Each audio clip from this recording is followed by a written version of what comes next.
Hi everyone, I'm Rebecca McLaughlin-Duane, and this week we're gripped by football fever with the FIFA World Cup well and truly underway.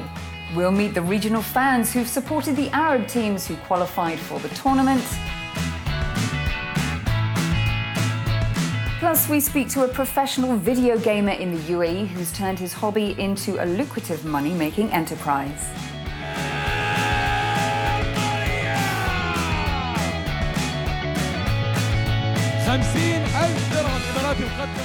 But first, the spotlight is still shining on Saudi Arabia as its social and cultural landscape continues to evolve.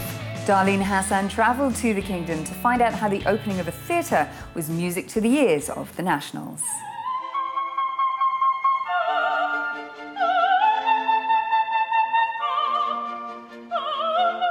Inside this vast steel structure in Dhahran city, a 200-year-old Russian orchestra is performing here, in a country where music concerts and band were forbidden for decades. The Kingdom of Saudi Arabia is now making major changes, considered by many as a cultural revolution.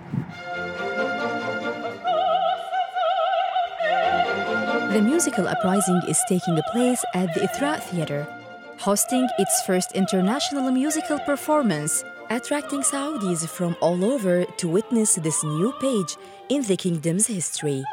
The Ithra Theatre at Saudi Aramco's King Abdulaziz Center for World Culture is opening its doors to welcome international influence, but at the same time to cultivate their own creativity and innovation within the country.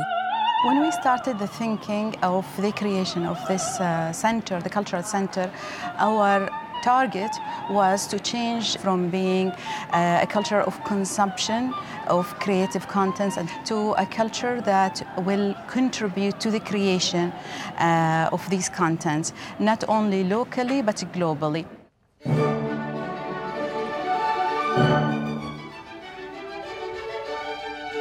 With around 1,000 seats, Ithra plans to host about 30 shows per year and bring around 500,000 visitors internationally. Starting with this concert by the 2-century-old Russian Mariinsky Orchestra, an example of what public performance can bring to people in the conservative kingdom. It doesn't hurt anyone if music of Mozart or Tchaikovsky will be performed. It only helps. I also believe people make their life much more interesting, and I think the world should know more about Saudi Arabia.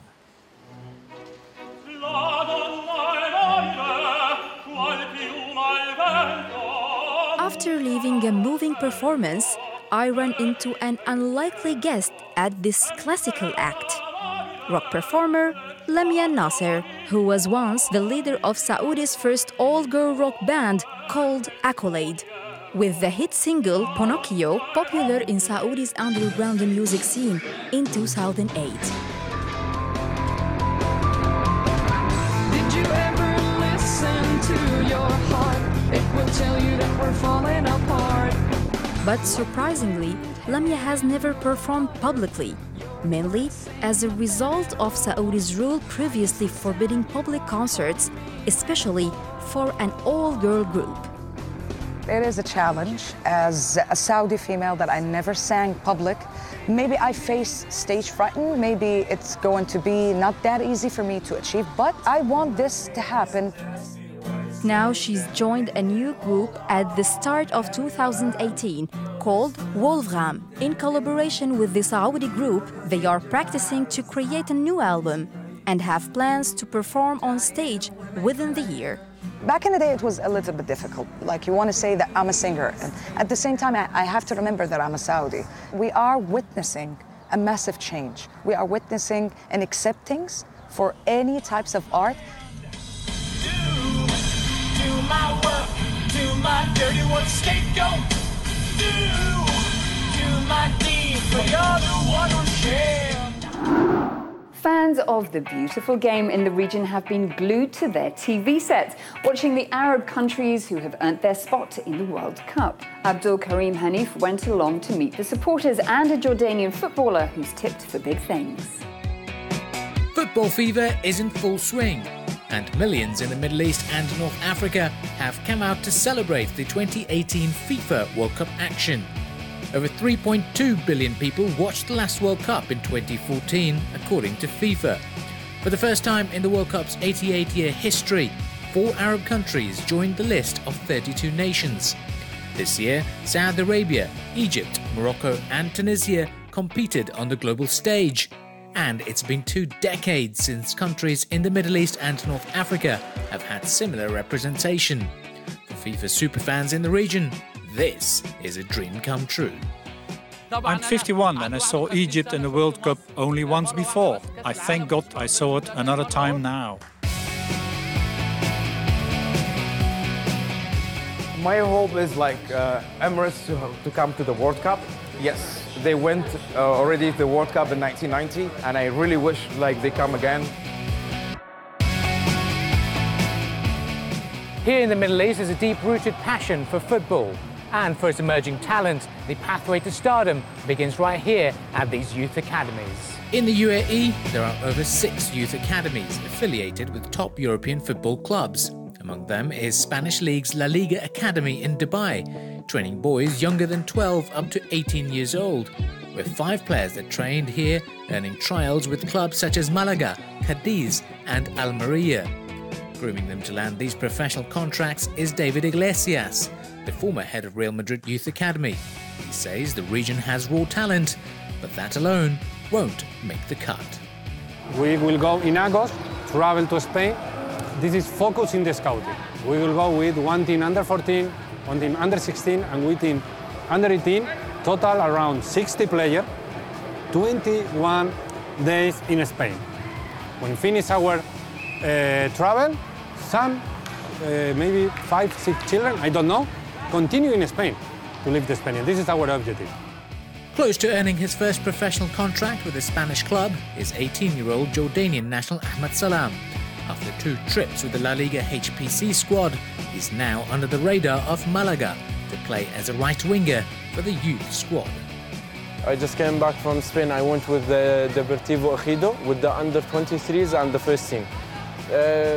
Like the level there was incredible, like total different. I would love to play with Valencia because like the youth there and the facilities there are incredible, and I think I can manage myself there and play like in the first team also. David and his team will be hoping that their efforts have sown the seeds to gift the Middle East with new footballing heroes who can join the likes of Mohamed Salah as global superstars.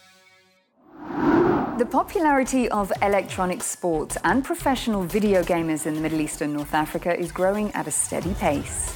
Salim Said put on his game face to meet one rising star with a talent for playing football with his fingers and thumbs.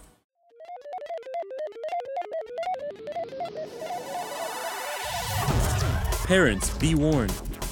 If you've ever told your child to stop wasting time playing video games, you might be robbing them of a lucrative career where they could be earning a small fortune. Uzair is a UK national in the UAE. Better known as Uzi in the gaming world, he's a child gamer turned paid console athlete, earning up to $18,000 from a single event. At 20 years old, the 6-year veteran of esports, or electronic sports, began playing competitively at the age of 14. Since then, he's continued to work, or rather play, intensely. When I was younger, I used to clock around maybe 12 to 13 hours. I did a lot. I used to sneak around downstairs in the night. When my parents used to go to sleep, I used to get out my bedroom, tiptoe downstairs, turn on the PS4 and play as many hours as I could until school time. Football is just one of the categories in esports.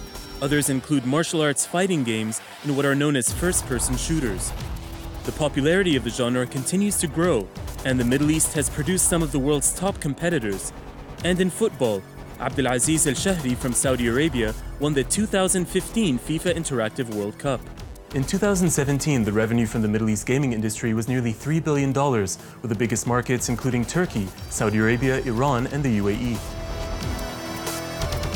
In the UAE, Uzair is one of 35 members of the Nasser Esports Club.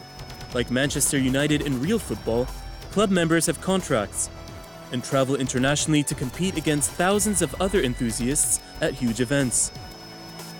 with top-tier members earning salaries up to $5,000 a month. Esports manager Luciano argues the case that these dexterous control clickers should be considered world athletes.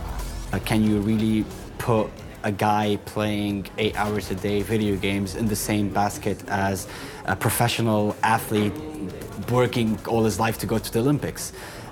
For me, my personal opinion is yes, you can, because it's all about, mental stimuli, reaction speed. It's like playing chess, really. So, if chess is considered a sport, why not competitive gaming? The International Olympic Committee recently announced that esports could be a sporting activity, as gamers competed ahead of this year's Winter Olympics. So, just maybe, Uzair is not only playing video games in his room, there's a chance he could be training for the 2024 Olympics. First game. It's not fair. Well, that's a wrap for this week, and don't forget you can catch all of our episodes online at euronews.com. And before I leave you, here's what caught the attention of the Inspire team on social media. Reem from Algeria put on her VR headset to enter the gaming world with some friends after a long week at work. Roseanne from Saudi Arabia was inspired by the architect of the Ithra Theatre and the kingdom's King Abdulaziz Center for World Culture. And Iranian football fan Tara was on the ground in Russia to celebrate her country's qualification for the FIFA World Cup.